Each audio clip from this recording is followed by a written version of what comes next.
Good morning. Welcome.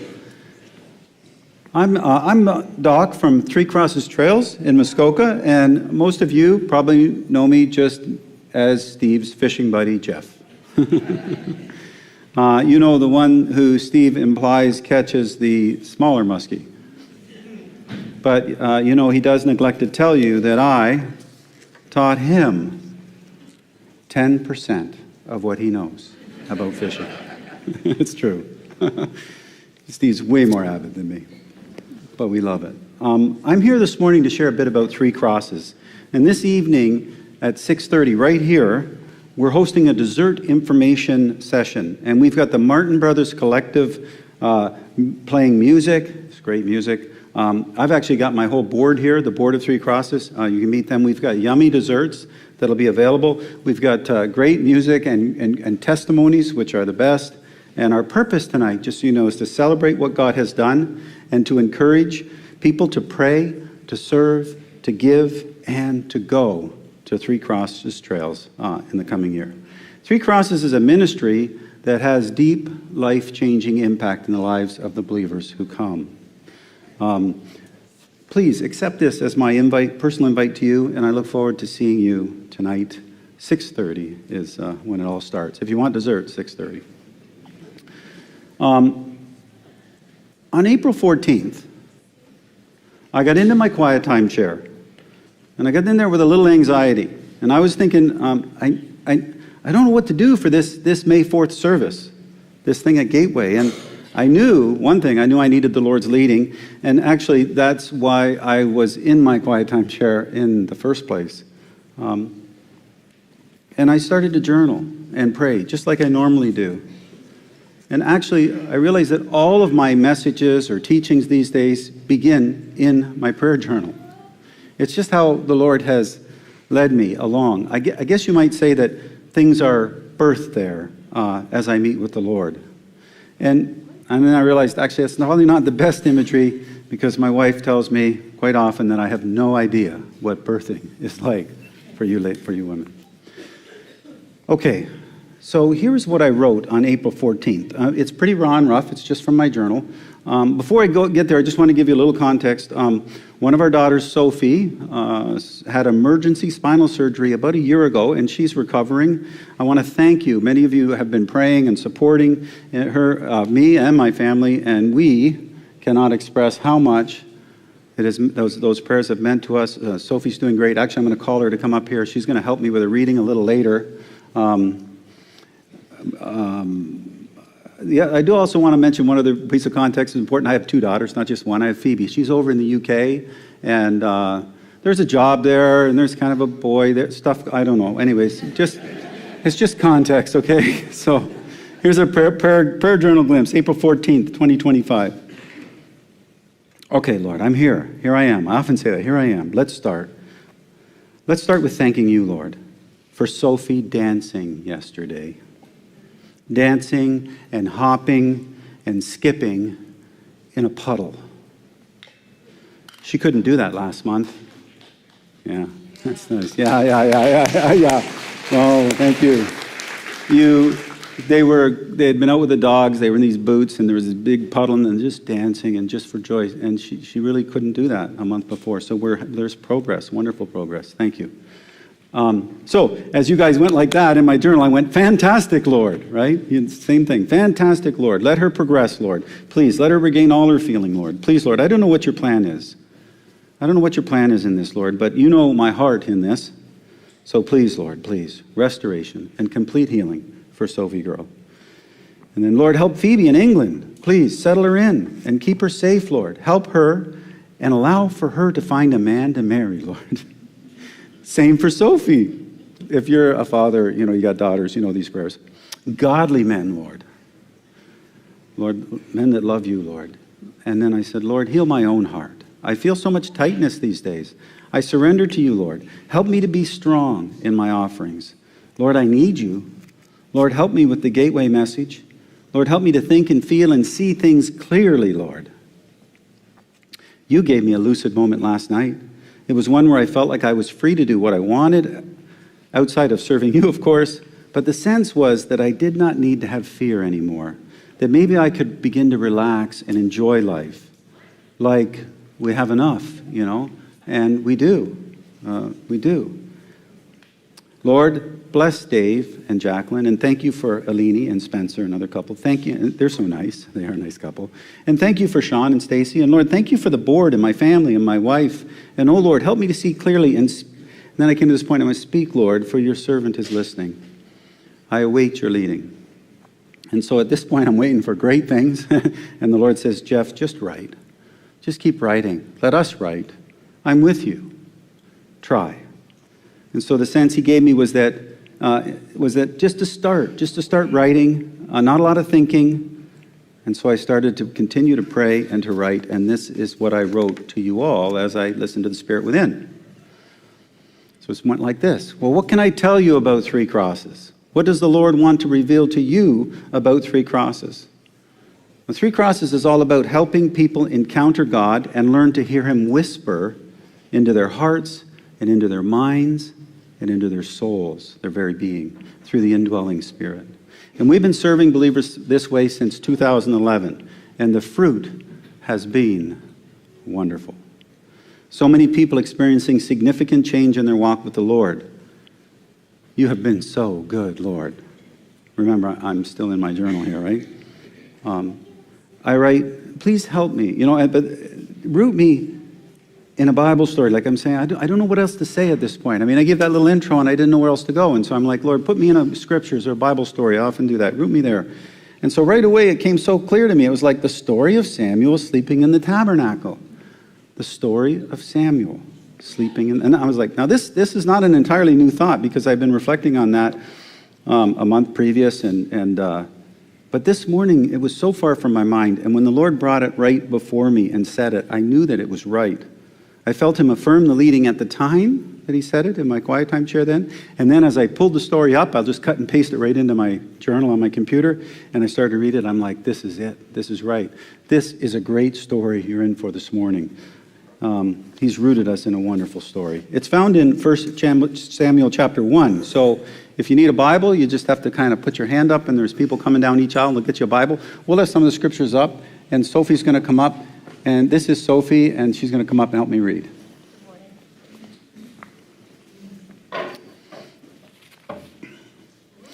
Let me, as they're handing those Bibles out, let me briefly set the stage here. Hannah was a woman who couldn't get pregnant. Not only that, but she was being teased about it. It's not very nice. And so what Hannah did was Hannah did something about it. She made a pilgrimage to the tabernacle, and she prayed to the Lord. Now we're picking this up at verse 10, and I've asked Sophie to help me with it. So 1 Samuel chapter 1, verse 10. Hannah was so sad that she cried and prayed to the Lord, and she made a promise, saying, Lord all-powerful, see how sad I am. Remember me and don't forget me. If you will give me a son, I will give him back to you and to you all his life, and no one will ever cut his hair with a razor. While Hannah kept praying, Eli watched her mouth. She was praying in her heart, so her lips moved, but her voice was not heard. Eli thought she was drunk. And he said to her, "Stop getting drunk. Throw away your wine." Hannah answered, No, sir. I have not drunk any wine or beer. I am a deeply troubled woman, and I was telling the Lord about all my problems. Don't think I'm an evil woman. I've been praying because I have many troubles, and I am very sad. Eli answered, "Go, I wish you well. May the God of Israel give you what you have asked for." Hannah said, May I always please you. I got my daughter to say those words. Yeah. That was the only way I could know. When she left and ate something, this is important here, this verse. When she left and ate something, she was not sad anymore. Sometimes just praying and sharing with someone else about your sadness can have great impact. I'm sure you've experienced that. And you see, in Hannah's life, nothing had changed. She was still barren, but she was not sad anymore. Let's keep reading. Early the next morning, verse 19, Elkanah's family got up and worshiped the Lord. You know, when I prepared for this, I skipped over that verse, but don't you just love that verse? His family got up and worshiped the Lord. Love that. They went back home to Ramah. Elkanah had sexual relations with his wife Hannah, and the Lord remembered her. So Hannah became pregnant, and in time she gave birth to a son, and she named him Samuel, saying, His name is Samuel, because I asked the Lord for him. You know, this passage has one of those verses, and the Lord remembered her. I just love that. I don't want to go too deep into that, but I want you to think about, what do you think caused the Lord to remember Hannah? Could it be related to the condition of her heart? Could it be that she made a pilgrimage to the tabernacle? Could it be that she took offering there? Could it be that she came before the Lord with her brokenness and just exposed herself? I think the Lord looks down on these kinds of gestures, and I believe they please him. Pilgrimage is in honor of him. I made a pilgrimage a couple of years back in 2023. See, back in 1989, I went on a pilgrimage. I walked away from I left everything, and I went west because I sensed the Lord calling me to come to the mountains. It was crazy. Everybody thought I was crazy. I don't think I'm crazy, but back then they did. So I got in my car, I took this road trip, my journey coming to faith, it was awesome. And during that trip, I sensed the Lord remembering me all the way. Like it was just with me in a way. It was wonderful. I think he honored that trip that I took and my heart condition toward him. Let's just keep moving. It's such a great story here. Let's go. Verse 24. When Samuel was old enough to eat, Hannah took him to the house of the Lord at Shiloh, along with a 3-year-old bull, 1/2 bushel of flour, and a leather bag filled with wine. And after they had killed the bull for the sacrifice, Hannah brought Samuel to Eli, and she said to Eli, As surely as you live, sir, I am the same woman who stood near you praying to the Lord. I prayed for this child, and the Lord answered my prayer and gave him to me. Now I give him back to the Lord. He will belong to the Lord all his life. and he, Samuel, worshiped the Lord there. So not only does Hannah offer up this child for lifelong service to the Lord, that's pretty significant as per her offering, but she also brings this other generous offering with her. And after that sacrifice, so we're back in the scripture here, verse 27. After the sacrifice was offered, Hannah presents the young Samuel to Eli and says, I prayed for this child, and the Lord has granted me what I asked of him. So now I give him to the Lord. For his whole life he will be given over to the Lord. Mm-hmm. Thanks, Sophie. Appreciate it. Incredible. It's incredible. Because of this wonderful offering and her commitment to it, this guy named Samuel, well, he has a great ministry as a prophet, and he does much for the Lord. And actually, we got a couple Bible books named after him, after this guy, Samuel. But let's pick up the story because there's more here for us. It just gets better.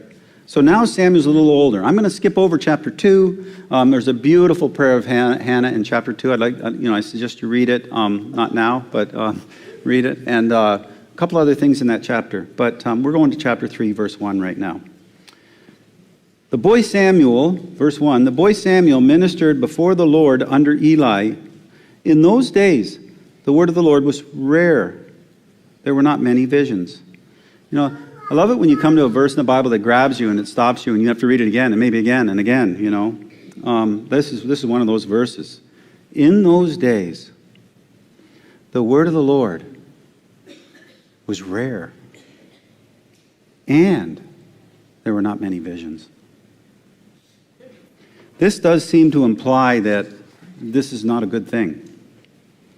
In Samuel's day, the word of the Lord was rare. There were not many visions. And actually, reading chapter 2, later this afternoon, not now, might give you some insight into why the word of the Lord was rare. Now, I want to ask this question. Do you think this situation parallels our time in any way? So if you think about in the last 40 years in general, in the evangelical church in Canada, have there been many visions within the church body? Are words from the Lord plentiful among God's people? I mean, do we hear about these things happening all the time? Now, it would seem that to me that they're somewhat rare. I'll just bring this a step closer to home here. Are visions from the Lord plentiful in your own life or within your own circle of friends? Do you and do those around you regularly receive and share words from the Lord? I think this is really important because I think that this is the one thing that Satan opposes more than anything else.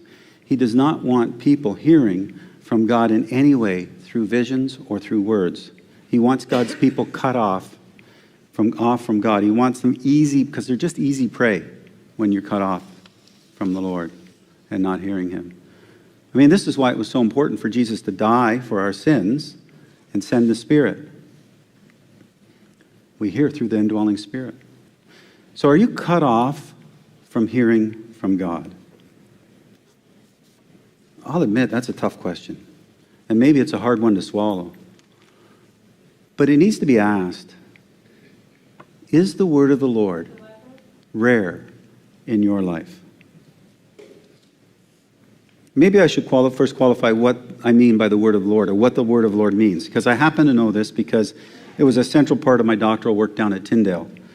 In Hebrew, okay, it's Dabar of Jehovah. Dabar of Jehovah, that's word of the Lord. And Dabar, which translates word, is literally speech, spoken word, spoken, uttered word. That's what. So now if we say, what does Jehovah mean? Well, Jehovah means basically, I am that I am. I was looking at it, it's also like the self-existing one. I like that, the self-existing one. So if you put them together, you have spoken words of the self-existing one. And in context, God is always speaking to someone in the Bible. So if you go through the Bible, you see word of the Lord. Wherever you see it, you're going to see a Noah, you're going to see an Abram, you're going to see a Jacob, a Sarah, a Hagar. You're going to see right on down through Joshua into Samuel and on into the prophets. When the word of the Lord comes, it's the Lord speaking his word to these people. So we have the spoken word of the self-existing one. Amazing. But we also hear this can be rare. And it's rare at this time. Have you ever heard spoken words from the self-existing one? And I ask that, it's almost, because I'm pretty sure you have, okay? I'm pretty sure you have. The thing is, you may not have recognized his voice, or maybe you thought it was your own voice, but God speaks, and he speaks through the scriptures. He'll speak to us through creation, a sunrise, a sunset, a great big muskie on a line. Sometimes we hear the Lord then. Oh, your heart goes up. No, it's just awesome. Like, that's one of the things, too. When Steve and I are out in a boat fishing, it's all about worship as well. It's not just about catching the fish. And a little bit of prayer is usually involved. Words spoken by the Holy Spirit, who is one with you and who dwells with you, who is joined with you, and words bubble up on your heart and mind. Let's just read on here. Verse 2. One night, Eli, whose eyes were becoming so weak that he could barely see, was lying down in his usual place. Verse 3. The lamp of God had not yet gone out, and Samuel was lying down in the house of the Lord where the ark of God was. Well, I love this. I mean, just cut in for a moment. I mean, he's in the tabernacle sleeping. What a great place to sleep. We have a full-size replica up there in Huntsville, and I was going to actually, in preparation for this service, I was going to go up there and spend time sleeping in the tabernacle, but this week turned around for me, a little under the weather. I didn't get a chance to do that, but I'm going to do it. I'm going to sleep in the tabernacle if I survive. I don't know if I should sleep in the holy place or not. This is a whole other message I'm into here. Hold on. All right. So you should know this, though, one thing as we root ourselves back in the story. Hannah gave Samuel to the Lord's service, and after that, he gave her 3 more children. And sometimes the Lord's provision only comes when we've offered up what he's already given to us. I've heard it said that you can't outgive the Lord. I believe it, too. Okay, back to the story. Verse 4. Then the Lord called Samuel. Samuel answered, "Here I am." And he ran to Eli, and he said, "Here I am. You called me." So Samuel thinks it's Eli calling, who is the high priest at the time. But when he gets to Eli, Eli says, "But Eli said, I did not call. I didn't call you. Go back and lie down." So he went back and he lay down. In verse 6, again, the Lord called, "Samuel." And Samuel got up and went to Eli and said, "Here I am, you called me." "My son," Eli said, "I did not call. Go back and lie down." Now I want you to look closely here at verse 7, because I think there's something here for us. Now Samuel did not yet know the Lord. The word of the Lord had not yet been revealed to him. Whoa, wait a minute. I was like, stop the presses here. What's going on? There's another one of these verses that just grab you. Samuel, let's just look at who this is. Samuel, the miracle child, who's been offered up to serve for soul. He's sleeping in the he's in the tabernacle. He's been dedicated to the Lord. Offerings have been made on behalf of him. He's to serve the Lord for his whole life, and he's there doing that, and yet the word of the Lord had not yet been revealed to him. I mean, how's that even possible? I wondered for how many this would ring true of in today's church. Believers who, same as Samuel, have dedicated themselves to God. You know, take communion each week, been baptized, serve in the church, spend a lot of time there. Maybe not quite sleep there. Earlier this morning I came to mind and said, except maybe Jake Decker. I think he's here first thing every morning, with Aileen, of course. But, so these people who are devoted to the Lord, but they have yet to hear the word of the Lord. Does that ring true for you? Could it? And I'm not trying to make you feel bad this morning. I don't want to do that. Come down here and make you feel bad. Come back, Steve said, "Jeff, you made all those people feel bad." I'm just trying to get you to reflect a little bit. And you see, and I asked this, I have a purpose. I asked this because at Three Crosses we exist to help people who love the Lord and have hearts and minds inclined unto him. Well, we help them discern and hear the word of the Lord spoken into their hearts, minds, and souls through the Holy Spirit. And we've been doing this. This is all we do, and we've been doing it since 2011, and we're seeing incredible changes in people's personal two-way relationship with the Lord. And I'll tell you something, it's been the most rewarding ministry, and yet it's been the most challenging and painful ministry. I'm going to just stop there, because that's the truth. It has been. A little hard in the last year, particularly. But I think that's because the enemy opposes this beautiful thing that results when people draw near to the Lord and they begin to hear him whisper into their heart and mind. The enemy doesn't want that. You just can't be as effective in your spiritual lives if you're not hearing God speak and lead. So Samuel, the future prophet, is not recognizing the Lord, the Lord's word to him. This is kind of serious. So at verse 8, a third time, the Lord calls, "Samuel." And Samuel gets up and he went again to Eli. "Here I am, you called me." He does not want you to recognize the Lord's word to you. You know, I just want to say, the fact is that everyone here who has inclined their heart unto the Lord has heard his voice, and like Samuel, simply not recognized it. So Samuel still hasn't realized it's the Lord speaking to him. And Eli, the high priest, well, he finally figures it out. End of verse 8. Then Eli realized that the Lord was calling the boy. So Eli told Samuel, "Go and lie down. And if he calls you, say, 'Speak, Lord, for your servant is listening.'" So Samuel went and lay down in his place. When I was reading this, it struck me that Three Crosses exists to help you with just this. To, like Eli, help you discern God's spoken word into your life, into your hearts, into your minds, into your very souls. And I mean, we can help you realize that the Lord has been speaking to you, and he wants more than anything to dialogue with you. I'm on a daily basis, I'm going to say that, every morning for me in my quiet time chair, and then I try to carry it throughout the day. That's the challenging part.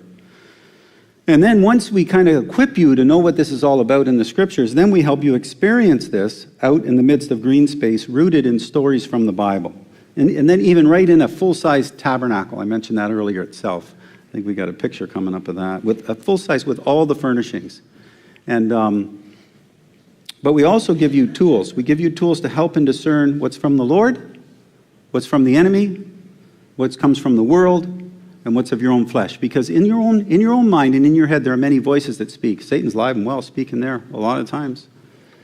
Sometimes it's your flesh speaking to you. So we help you with that. When you incline the ears of your heart and mind to hear the Lord, you need to be careful because the enemy loves to lie to you.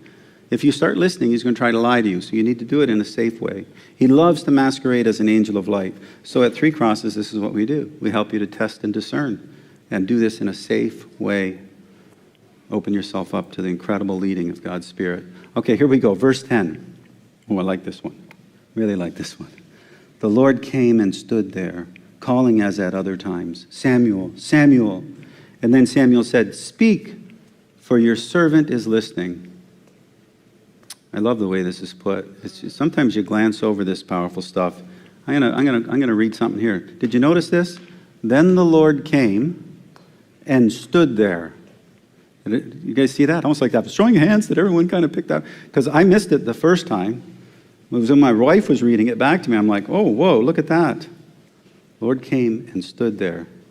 At Three Crosses, we find that as you draw near to the Lord with an open heart and an open mind and a desire to hear and encounter him, and basically say, speak, Lord, for your servant is listening, while our experience is that he draws near to you and he comes and stands there, like right there with you. I mean, and some just sense his wonderful presence, but others from this church and other churches have actually had a manifest vision, like a vision of the Lord coming and standing there with them on the trail. It's incredible. It's a game changer to sense the Lord's presence and hear his voice. It changes your whole. I did seminary, I did all that stuff. I pastored a church, worked with Steve for many, many years, and something always seemed missing. And this kind of something switched for Steve and I back in about 2008-9. And we started to have this more personal two-way thing going on with the Lord. It was fantastic. It's a game changer.